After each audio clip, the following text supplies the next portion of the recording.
The alarms blared with deafening intensity as Frank Evans staggered through the twisted metal corridor, leaving a trail of crimson droplets in his wake. The research vessel Helios had collided with an uncharted asteroid field, tearing through the hull and sending shrapnel flying through the ship's medical bay, where Frank had been receiving routine vaccinations for the upcoming diplomatic mission.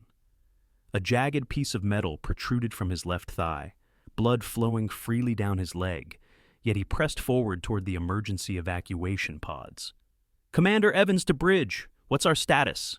Frank called into his wrist communicator, wincing as each step sent fresh waves of pain shooting through his body. "Bridge is gone, sir," came the crackled response from Lieutenant Chen. "Direct hit. Most systems are failing. Emergency protocols activated. Evacuation pods are prepping for launch in the starboard section." Frank leaned against the wall momentarily, his vision blurring. He knew he was losing blood too quickly. The medical bay had been hit first, and Dr. Patel had been killed instantly. No time to treat his wound properly. Just keep moving. As he approached the intersection leading to the evacuation area, Frank spotted the distress beacon flashing. Good. At least help would be coming. The ship's AI had automatically sent their coordinates to nearby vessels. The Helios was a joint human-alien exploration venture, meant to foster goodwill between Earth and the Zoraxian alliance. If he was lucky, a Zoraxian medical ship might pick up the signal. Frank pulled himself around the corner, nearly collapsing as his injured leg threatened to give out. Through the viewport, he could see the evacuation pods launching, carrying the surviving crew members to safety. Only one pod remained, its door open and waiting. With a final surge of effort, Frank limped the last few meters and collapsed into the pod. His fingers, slick with blood, fumbled with the launch sequence. The pod computer chimed with a confirmation tone, and the small craft detached from the dying research vessel. As the acceleration pushed him back into the padded seat, Frank finally allowed himself to examine his wound. The metal shard had penetrated deep into his thigh, narrowly missing the femoral artery from what he could tell. Still, he'd lost a dangerous amount of blood. The emergency medkit in the pod contained only basic supplies, not nearly enough to deal with this level of trauma. The pod's communication system crackled to life. "Attention human evacuation vessel. This is Captain Grex of the Zoraxian medical frigate Zenith. We have received your distress signal and are approaching your position. Please confirm status." Frank pressed the response button with a bloodied finger. "This is Commander Frank Evans of the Earth research vessel Helios. I'm the only occupant of this pod. Severe hull breach caused multiple casualties. I have a significant penetrating trauma to my left thigh with a foreign object still embedded, substantial blood loss." There was a brief pause before the Zoraxian captain responded. "Understood, Commander. Prepare for tractor beam lock in approximately 6 minutes. Our medical team is standing by." Frank nodded to himself, though no one could see him. 6 minutes. He could hold on for 6 minutes. The pod's emergency lighting cast an eerie red glow over everything, making his blood look almost black against his uniform. He tore strips from the emergency blanket and did his best to pack them around the wound, trying not to move the metal fragment. Field medicine had been part of his training, but it was difficult to perform properly on himself while fighting through waves of pain and growing lightheadedness. True to their word, almost exactly 6 minutes later, Frank felt the slight jolt as the Zoraxian tractor beam locked onto his pod. Through the small viewport, he could see the impressive medical frigate growing larger. Unlike human vessels, which tended toward angular practicality, Zoraxian ships had a distinctive organic quality, with sweeping curves and an iridescent outer hull that seemed to shimmer with life.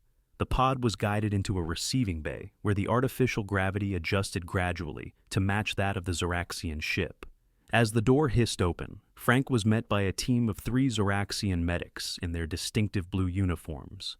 The Zoraxians were roughly humanoid, standing about 7 feet tall with slender builds. Their skin ranged from pale blue to deep purple, and their 4-fingered hands were known for their remarkable precision. One reason why Zoraxian medicine was so highly regarded throughout the galaxy. The lead medic, distinguishable by the silver insignia on his uniform, approached cautiously. "Commander Evans, I am Dr. Threll, Chief Medical Officer of the Zenith. We need to transfer you to our medical bay immediately." Frank nodded and attempted to stand, but his injured leg buckled beneath him. Two of the Zoraxian medics moved forward to assist, their expressions changing rapidly as they got a clearer view of his wound and the blood that now soaked most of his uniform. "By the celestial seas!" the younger medic gasped, his large pupil-less eyes widening dramatically. "The human is still conscious with this level of trauma?" Frank managed a weak smile. "It's not as bad as it looks," he lied, then took a step forward using the medics as support. The sudden movement caused a fresh surge of blood to flow from around the metal fragment, and the youngest Zoraxian medic made a strangled sound before his eyes rolled back. With surprising quickness for someone his size, the Zoraxian crumpled to the floor in a dead faint. Dr. Threll made a clicking sound that Frank recognized as Zoraxian exasperation. "Trainee Vex is on his first deep space assignment," he explained, gesturing to the fallen medic. "Zoraxians have very little blood compared to humans, so seeing this volume..." He trailed off, visibly disturbed himself but maintaining his professional composure. The third medic was frantically waving a scanning device over Frank. "Sir, the human has lost approximately 30% of his blood volume. According to our databases on human physiology, this approaches critical levels." Frank took another step, grimacing. "I've had worse. Can we keep moving? I think I might join your friend on the floor soon if we don't get this metal out of my leg." Dr. Threll stared at him in what appeared to be a mixture of horror and fascination. "You still wish to walk? We have hover gurneys." "Walking keeps me conscious," Frank replied, taking another painful step forward. "And I'd rather stay conscious right now if it's all the same to you." The two Zoraxian medics exchanged a look that needed no translation across species' pure disbelief. Nevertheless, they supported Frank, as he stubbornly made his way out of the docking bay and into the corridor leading to the medical section of the ship. Behind them, two other Zoraxians were attending to the still unconscious trainee Vex. The walk to the medical bay felt interminable. Frank's vision was beginning to tunnel, dark edges creeping in from the periphery. Each step was an exercise in willpower, but he maintained a grim smile. The Zoraxians were renowned for their medical expertise, but were also known to be somewhat squeamish by human standards. Their own bodies contained less than half the blood volume of humans, and their cardiovascular systems were entirely different. To them, Frank's continuing mobility despite his injury must have seemed impossible. "Almost there, Commander," Dr. Threll encouraged, his voice betraying concern as he noted Frank's increasingly pale complexion. As they entered the medical bay, Frank was struck by how different it was from human facilities. Instead of the stark white environments he was accustomed to, the Zoraxian medical bay was awash in soft blues and purples, with organic-looking equipment that seemed to grow out of the walls and floor. At the center was a treatment platform that resembled a giant leaf. "That's your operating table?" Frank asked, his voice weaker than he intended. "Bioadaptive treatment surface," Dr. Threll corrected. "It will conform to your body and help stabilize your condition while we work." As they helped Frank onto the treatment surface, a team of additional Zoraxian medical personnel entered the room. One took one look at Frank's blood-soaked uniform and promptly staggered backward, bracing against a wall. "Pull yourself together, Dr. Learn," Dr. Threll snapped. "This is a medical emergency." Dr. Learn visibly steeled herself. "Yes, sir. I've never seen a human injury up close before. The amount of blood is..." Frank, despite his condition, managed a weak chuckle. "Sorry about that. We tend to be messy when damaged." The treatment surface beneath him shifted, molding to support his body perfectly, and applying gentle pressure to help slow the bleeding. As the Zoraxian medical team began to work, Frank noticed that they were all wearing what appeared to be tinted visors now, presumably to help them deal with the sight of his blood. "Commander Evans," Dr. Threll said, his voice now professionally detached, "we need to remove the metal fragment and repair the damage to your tissues. Our techniques differ from human medicine. Are you familiar with Zoraxian medical practices?" Frank shook his head slightly. "Just the reputation. You're supposed to be the best.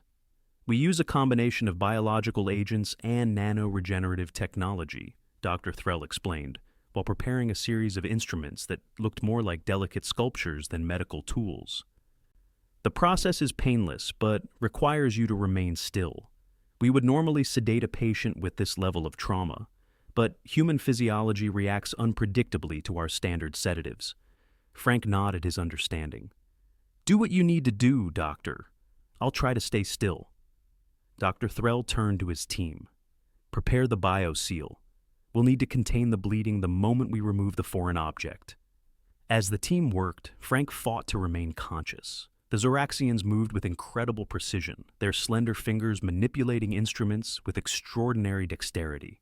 Despite their obvious discomfort with the amount of blood, their professionalism was impressive. Ready to extract, Dr. Threll announced. Commander, this may cause momentary discomfort. Frank gripped the edges of the treatment surface. Go ahead. With a swift, precise movement, Dr. Threll removed the metal fragment from Frank's thigh. Blood immediately welled from the wound, causing two more of the Zoraxian medical staff to sway unsteadily. One fumbled the instrument she was holding and had to be steadied by a colleague. Bioseal now, Dr. Threll ordered, seemingly the only one completely unaffected by the sight. A gelatinous, slightly luminescent substance was applied to the wound. Frank felt an odd, tingling sensation as the gel appeared to sink into his flesh, stemming the blood flow almost immediately. Remarkable, Dr. Learn murmured, regaining her composure. Human tissue is accepting the bioseal at an accelerated rate compared to our simulations. Frank raised an eyebrow. Is that good? Very good, Dr. Threll confirmed. Your cellular structure is more adaptable than we anticipated. This will significantly reduce healing time. As the medical team continued their work, Frank could feel the pain receding, replaced by a pleasant warmth spreading through his leg. He watched with fascination as they applied various substances and used devices that emitted soft pulses of light over his wound. We are reprogramming your body's natural healing processes, Dr. Threll explained, noticing Frank's interest. Accelerating cell regeneration and directing your immune response. The technology was developed for Zoraxian physiology, but has been adapted for interspecies use. Frank nodded, impressed. On Earth, I'd be looking at surgery, stitches, and weeks of recovery. You will still need rest, Dr. Threll cautioned, and we must replenish your lost blood volume. Our synthetic blood substitutes are compatible with human physiology, though the process takes several hours. As they worked, more of the medical team seemed to recover from their initial shock, becoming fascinated by their human patient. Frank found himself the subject of numerous questions about human biology and pain tolerance. It is difficult for us to comprehend, one of the younger doctors admitted. In a Zoraxian, this level of blood loss would result in immediate system failure. Yet, you walked in smiling. Frank shrugged slightly. Humans evolved as persistence hunters on a planet with numerous large predators. We're built to keep going when injured, at least long enough to get somewhere safe. Plus, shock and adrenaline are powerful things. Dr. Dursty Threll made a sound that Frank recognized as the Zoraxian equivalent of thoughtful humming. Your species' resilience is remarkable. We have much to learn from each other. Hours later, after the blood substitute had been administered and the wound had been fully treated, Frank was transferred to a recovery room. The chamber was designed with alien aesthetics, but efforts had been made to accommodate human comfort. The lighting had been adjusted to a warmer spectrum, and the temperature increased several degrees above Zoraxian preference. Dr. Threll visited regularly to check on his progress, each time bringing another curious member of his medical team. Frank had become something of a celebrity aboard the Zenith, the human who had walked while bleeding profusely and smiling. Your recovery is proceeding exceptionally well, Dr. Threll noted the following morning, reviewing the holographic displays that monitored Frank's vital signs. The tissue regeneration is approximately 60% complete. Frank sat up, surprised.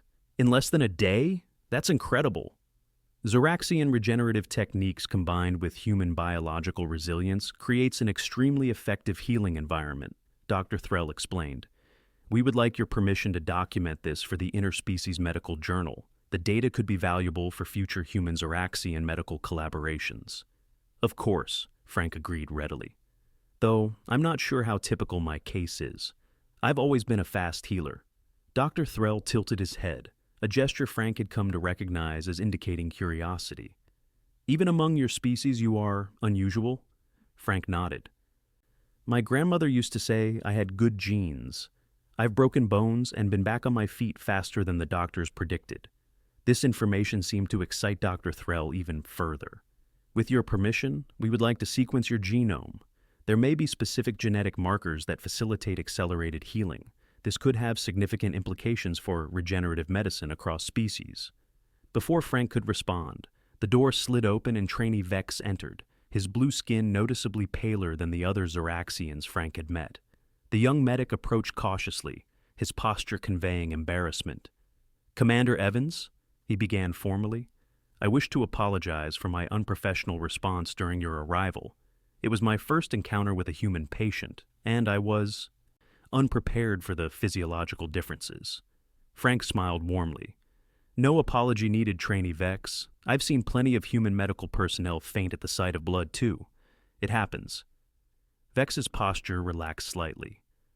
"Thank you for your understanding. I have since studied human cardiovascular systems extensively. Your species' ability to function despite significant fluid loss is fascinating. Trainee Vex has requested to be assigned to your case for the remainder of your recovery," Dr. Threll added. "I approved, as exposure therapy is often the best approach." Frank nodded his agreement. "Happy to help with your training, though I hope I won't be producing any more dramatic blood loss demonstrations." "That would be preferred," Dr. Threll said dryly, his expression the Zoraxian equivalent of amusement. Over the next few days, Frank's recovery progressed rapidly. Under the combined care of Dr. Threll and trainee Vex, the wound in his thigh healed with minimal scarring. The Zoraxian biotechnologies had stimulated his own natural healing processes, resulting in tissue that was nearly indistinguishable from the undamaged areas. By the fourth day, Frank was permitted to leave the medical bay for short periods, allowing him to explore parts of the Zenith under Vex's supervision. The Zoraxian ship was a marvel of biotechnology, with systems that seemed alive in ways human vessels weren't. Corridors pulsed with gentle light that adjusted to the presence of crew members, and doors opened with organic fluidity rather than mechanical precision. "The ship responds to biochemical signatures," Vex explained as they walked slowly through a curved passageway. "Each crew member has a unique profile, allowing the ship to adapt environment settings automatically." Frank noticed that the lighting around him was distinctly different from that surrounding Vex. "It's accommodating me?" "Yes. The ship detected your human physiology upon arrival and has been adjusting parameters to optimize your comfort and healing." Vex's tone conveyed pride in the technology. "The Zenith is one of our most advanced medical vessels." As they continued their tour, Frank became aware of the curious looks from other Zoraxian crew members. Word of the bleeding human who kept walking had clearly spread throughout the ship. "You've become something of a legend aboard the Zenith," Vex confirmed when Frank mentioned it. Many crew members had never encountered humans before. "Your resilience has made quite an impression." Frank laughed softly. "Wait until they hear about human childbirth, or what we consider extreme sports. Walking with a leg wound will seem tame by comparison." Vex's expression shifted to what Frank had learned to recognize as Zoraxian shock. "Your species voluntarily engages in activities that cause bodily harm for entertainment?" "Sometimes," Frank admitted, "humans have a complicated relationship with pain and risk. Some of us find challenging our physical limits rewarding." Vex shook his head in clear disbelief. "Fascinating and disturbing simultaneously. I must document this for my cultural studies." By the end of the week, Frank was deemed fully recovered by Dr. Threll. A small gathering was organized in one of the ship's communal spaces to celebrate his recovery and to bid him farewell. The Zenith had received orders to rendezvous with an Earth vessel that would transport Frank back to the nearest human outpost. Captain Grex, whom Frank had not met previously, attended the gathering. The Zoraxian captain was older than most of the crew, his skin a deep indigo that signified advanced age among their species. "Commander Evans," Captain Grex greeted him formally. "It is good to finally meet you. Your recovery has been the talk of my ship." Frank extended his hand, remembering too late that Zoraxians typically avoided physical contact with other species due to their sensitive skin. To his surprise, Captain Grex carefully took his hand in a brief, gentle grip. "Thank you for rescuing me, Captain. Your medical team is exceptional." Captain Grex made a gesture of acknowledgement. Dr. Threll informs me that your case has provided valuable data for interspecies medicine. Your genetic profile shows several unique markers that may contribute to your remarkable healing abilities. So I've been told, Frank said. Dr. Threll mentioned something about collaborative research? Indeed.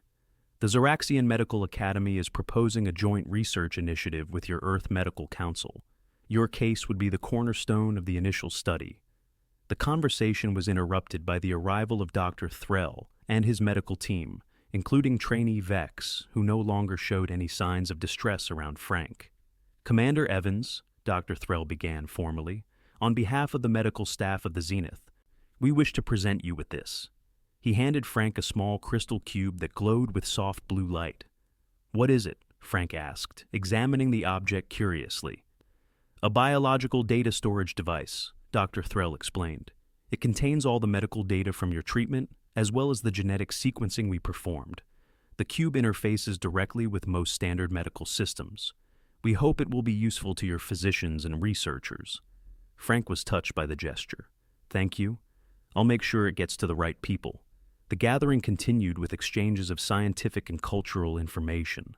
Frank found himself the center of attention, fielding questions about human biology, earth medicine, and cultural practices. The Zoraxians were particularly fascinated by the concept of human emergency responders and battlefield medicine.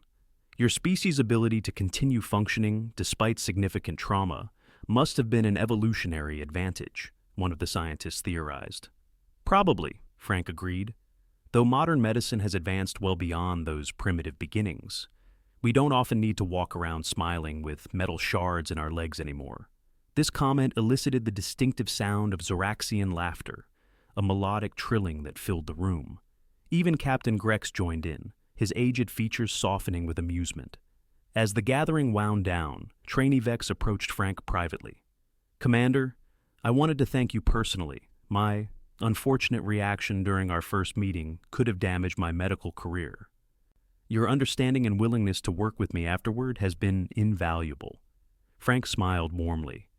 Everyone has their first difficult case, Vex. What matters is how you respond and grow from it. From what I've seen, you're going to be an excellent doctor. Vex's posture straightened with pride. I have decided to specialize in interspecies medicine, with a focus on trauma response. Your case has inspired me. I'm honored, Frank said sincerely, though I hope most of your future patients arrive in better condition than I did. The following morning, Frank prepared to depart the Zenith. The Earth vessel New Horizon had arrived for the rendezvous, and transfer arrangements were being finalized. Dr. Threll conducted a final examination, confirming that the wound had healed completely with only minimal scarring. Remarkable, the doctor commented, scanning the area one last time. The integration of our bioregenerative compounds with your natural healing processes exceeded all expectations. There is no indication of tissue weakness or compromised function. Frank tested his leg, putting his full weight on it. Feels completely normal. No pain, no stiffness. Your medicine is impressive, doctor. It is the combination of our techniques and your biology that produced such results, Dr. Threll corrected. This case will be studied by our medical students for years to come. The human who kept walking and smiling despite critical blood loss. Frank laughed. You make me sound like some kind of medical marvel. I was just doing what needed to be done. That attitude itself is fascinating to us, Dr. Threll admitted. Zoraxians are not conditioned to push through physical trauma, as your species seems to be. We have much to learn from each other. The ship's communication system activated, announcing that the transfer shuttle from the New Horizon was ready to dock. Frank gathered his few belongings, including the crystal data cube and a small package of Zoraxian medical supplies that Dr. Threll had insisted he take. Basic emergency treatments adapted for human physiology, the doctor explained. They may prove useful in the future, and they will serve as practical examples for your medical researchers. As Frank prepared to leave the medical bay for the last time, he found the entire medical team gathered to see him off. Even those who had fainted at the sight of his blood that first day now stood tall, offering the formal Zoraxian gesture of respect. Trainee Vex stepped forward. Commander Evans, it has been an honor to participate in your treatment and recovery. Your resilience has taught us much. Frank returned the Zoraxian gesture as best he could with human anatomy. "The honor has been mine. The care I received aboard the Zenith has been extraordinary." Dr. Threll approached next, holding a small metallic emblem. "This is the insignia of the Zoraxian Medical Corps. You are the first non-Zoraxian to receive this honor. You have contributed significantly to our understanding of interspecies medicine." Frank accepted the emblem with genuine emotion. "Thank you, Doctor. I'll treasure this." The walk to the docking bay was filled with similar farewells from crew members Frank had met during his stay. Captain Grex awaited him at the airlock connecting to the Earth shuttle. "Commander Evans," the captain said formally, "the Zenith and her crew have been privileged to assist you. This encounter has strengthened the bonds between our peoples." "I couldn't agree more, Captain. What started as a disaster has turned into an opportunity for greater understanding and cooperation." Captain Grex nodded solemnly. "We have transmitted all data regarding the destruction of the Helios to your authorities. The investigation into the asteroid field anomaly that caused the collision is ongoing. It appears the field may have been artificially altered, though we have no evidence of hostile intent." This was new information to Frank. Artificially altered? That would explain why our sensors didn't detect it properly. Indeed. Both our governments are investigating the matter. However, that is for others to resolve. Your focus should remain on your continued recovery and the valuable medical exchange that has resulted from your time with us. Frank nodded in agreement. Sometimes good things come from difficult circumstances. With final farewells exchanged, Frank boarded the Earth shuttle. Through the viewport, he could see the assembled Zoraxian crew, their slender forms and varied blue to purple skin tones, a stark contrast to the human shuttle crew who greeted him. As the shuttle detached from the Zenith and began its journey to the waiting new horizon, Frank reflected on the unexpected turn his mission had taken. What should have been a routine diplomatic assignment had transformed into a groundbreaking medical and cultural exchange. All because he had kept walking with a smile despite his injury. The shuttle pilot, a young woman named Lieutenant Sarah Chen, interrupted his thoughts. "Commander Evans, the captain of the New Horizon would like to speak with you. Also, if you don't mind my asking, is it true what they're saying? That you made a bunch of alien doctors faint?" Frank laughed, touching the small Zoraxian Medical Corps emblem he now wore on his uniform. "Not all of them. But yes, there were a few who weren't quite prepared for how messy humans can be when we're damaged." Lieutenant Chen shook her head in amazement. "The stories are already spreading through the fleet. You're going to be answering questions about this for months." Frank smiled as the massive form of the New Horizon grew larger in the viewport. "I'm looking forward to it. We have a lot to learn from the Zoraxians, and apparently, they have things to learn from us too. Sometimes, the most meaningful diplomatic progress comes from unexpected situations." As the shuttle approached its destination, Frank touched the now fully healed area on his thigh. The memory of walking through the Zoraxian medical frigate, bleeding but determined, would stay with him forever, as would the knowledge that his injury had inadvertently opened a new chapter in human-Zoraxian relations. What had begun with fainting alien medics and a smiling, bleeding human had evolved into something far more significant, a foundation for future cooperation that would benefit both species for generations to come. When the shuttle docked with the New Horizon, Frank stood tall and walked confidently toward the next chapter of his unexpected journey, carrying with him not just his physical recovery, but the beginnings of a medical and cultural exchange that would long outlast the memory of his wound. As humans often did throughout their history, he had turned adversity into opportunity one painful step at a time.